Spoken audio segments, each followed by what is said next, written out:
Oke kakak, kali ini kita akan berlatih transaksi penerimaan dan pembayaran.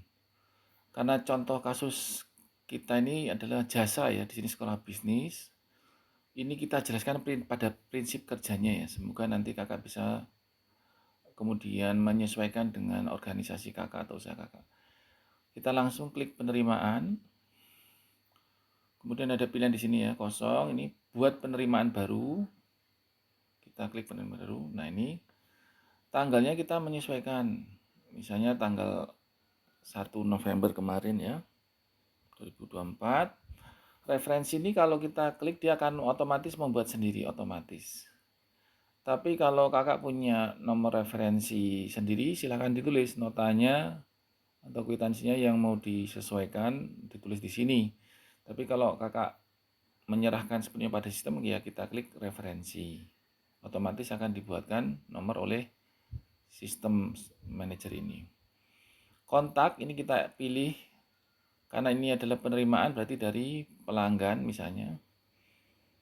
Kemudian kita pilih misalnya ini Tantri Susilowati. Masuk ke mana? Misalnya masuk ke kas. Pilihannya di sini bisa ditulis ya, penerimaan SPP misalnya. Akunnya apa? Karena penerimaan berarti di sini adalah penerimaan SPP. Ini. Kemudian kakak bisa tambahkan nama kolom deskripsinya. Misalnya penerimaan SPP November 2024. Jumlahnya berapa? Misalnya 500.000 tanpa pajak ya. Kalau ada pajak ya kita tulis klik pajak berapa misalnya. Sekarang kan rame PPN 12% ya. Tapi ini karena SPP tidak usah kena pajak. Kemudian kalau Anda mau melengkapi misalnya perlu data kuantitas, ada diskon, dan seterusnya ini Anda klik sesuai dengan kebutuhan Anda. Misalnya ada lagi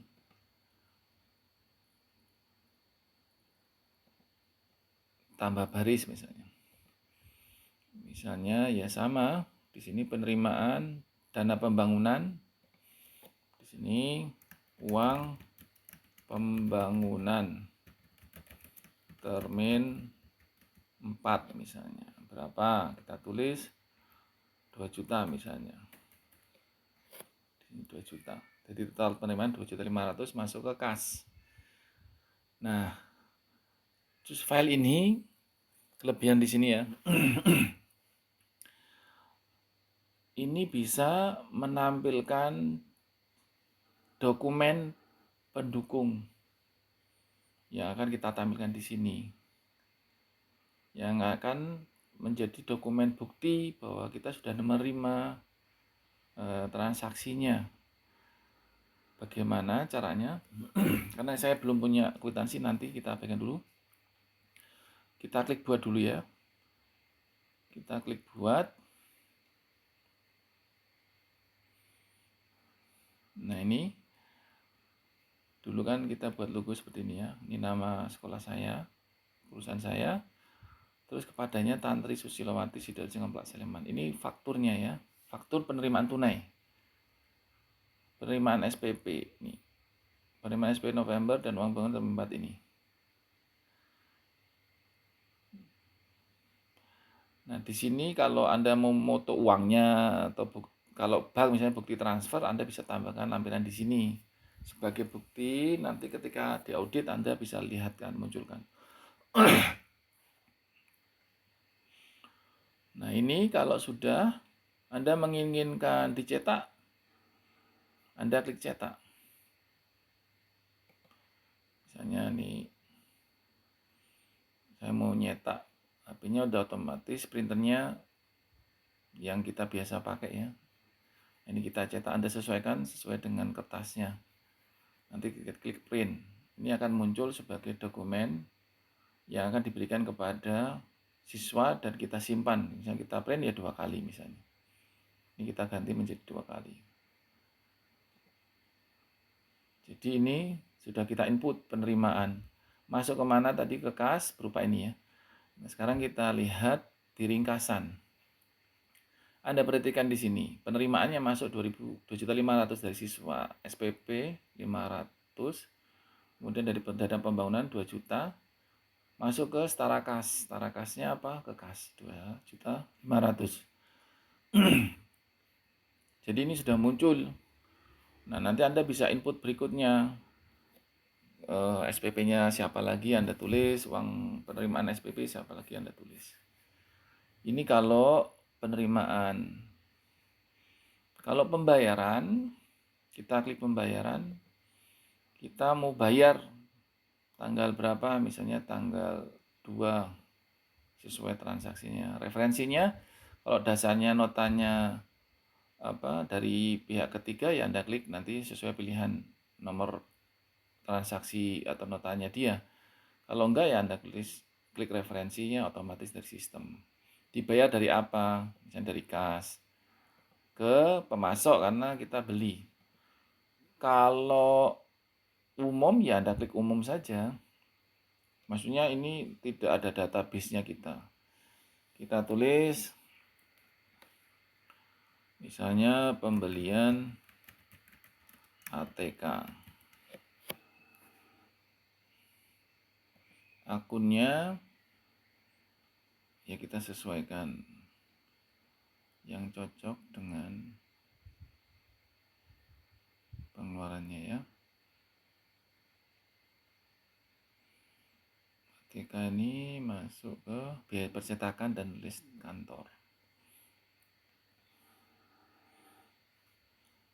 Kemudian kalau Anda menginginkan di inputan itu detail tapi tidak nambah stok, nanti akan kami ajarkan kalau nambah stok ya. Misalnya ini nama kolomnya tambah, terus ada kuantitas. Misalnya ada diskon ya kita klik diskon.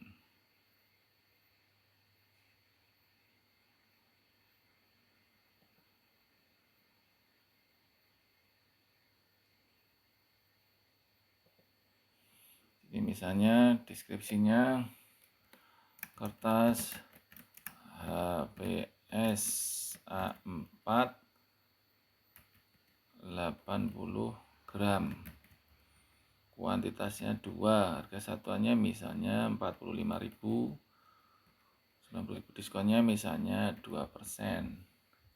Jadi 88.200.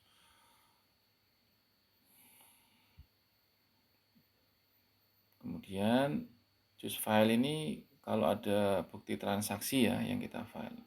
Sekali lagi mohon maaf ini belum menyiapkan filenya. Kita klik buat. Di sini sudah ada pembelian ATK kertas HVS. Kuantitasnya 2, harga satunya 45.90. Ini kita print bisa.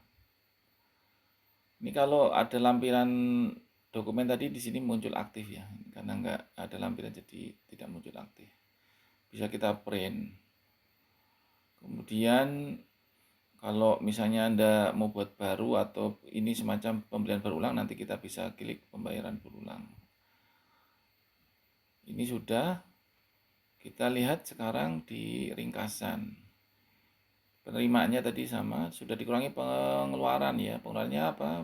Percetakan dan alat tulis kantor. Kalau kita mau lihat rinciannya ini, kita klik. Oh, ini ada pengeluaran dari kas. Kita balik ke aset, di sini kasnya sudah berkurang, bukan lagi 2.500.000 tapi 2.411.800. Dari 2.500.000 dikurangi 882. Jadi ini catatan bagaimana menginput penerimaan dan pembayaran. Saya kira untuk pertemuan kali ini cukup. Semoga bermanfaat. Terima kasih.